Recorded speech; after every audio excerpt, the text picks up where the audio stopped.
भक्ति भजन हरि नाव है, दूजा दुख अपार। मनसा वाचा कर्मणा, कबीर सुमिरन सार। भक्ति भजन हरि नाव है।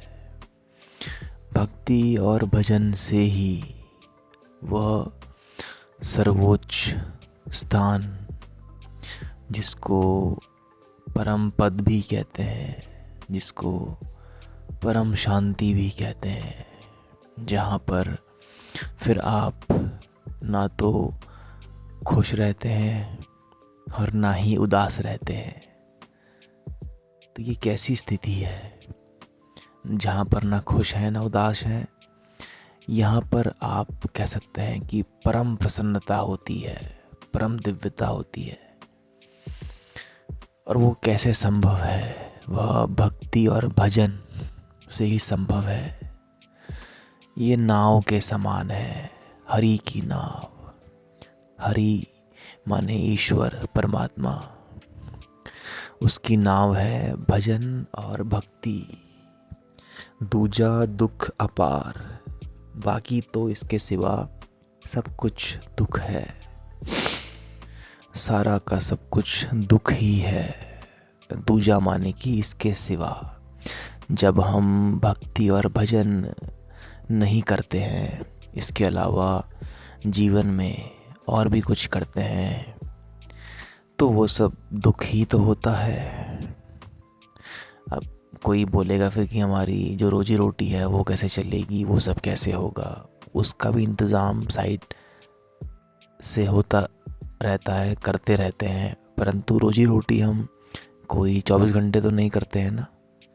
हमारे पास समय निकलता है ना खुद के लिए।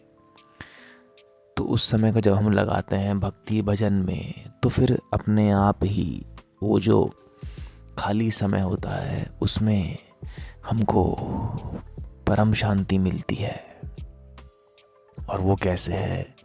मनसा वाचा कर्मणा, मन वचन और कर्म से। जब हम सुमिरन करते हैं मन से, वचन से और कर्म से। कर्म जो हम करते ही हैं, जिसके लिए हम बाध्य हैं, और वचन जो भी कुछ हम कहते हैं अपने मुख से, अपनी वाणी के द्वारा, वही हमारे वचन होते हैं। जो भी हम कुछ कहते हैं दिन भर में, हम जब किसी से मिलते हैं, हम जब अपने संबंधियों से मिलते हैं, मित्रों से मिलते हैं, तो हमारे क्या वचन होते हैं, हमें यही देखना होता है। और मन तो जैसे कि इन दोनों का ही आधारभूत है, क्योंकि हमारे जो कर्म होते हैं वो मन से ही तो निकलते हैं। और वाणी भी हमारी मन से ही उद्गम होती है। परंतु हमको साफ कहने के लिए संत महाराज हमसे कहते हैं कि मनसा वाचा और कर्मणा, तीनों को देख लेना। मन को भी, वाणी को भी और अपने कर्म को भी। और यही वास्तविक सुमिरन है। सुमिरन सिर्फ मुख से नहीं होता है कि हम बाहर से ही बस ढोल बजाते हैं और हारमोनियम बजाते हैं और गीत गाते रहते हैं।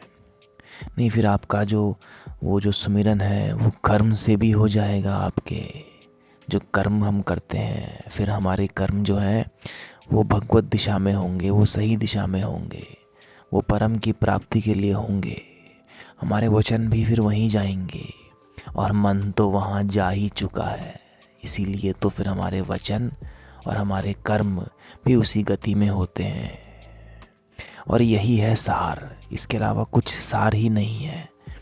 कबीर साहब कहते हैं कि यही सुमिरन का सार है, और सब असार है, और सब दूजा दुख अपार है।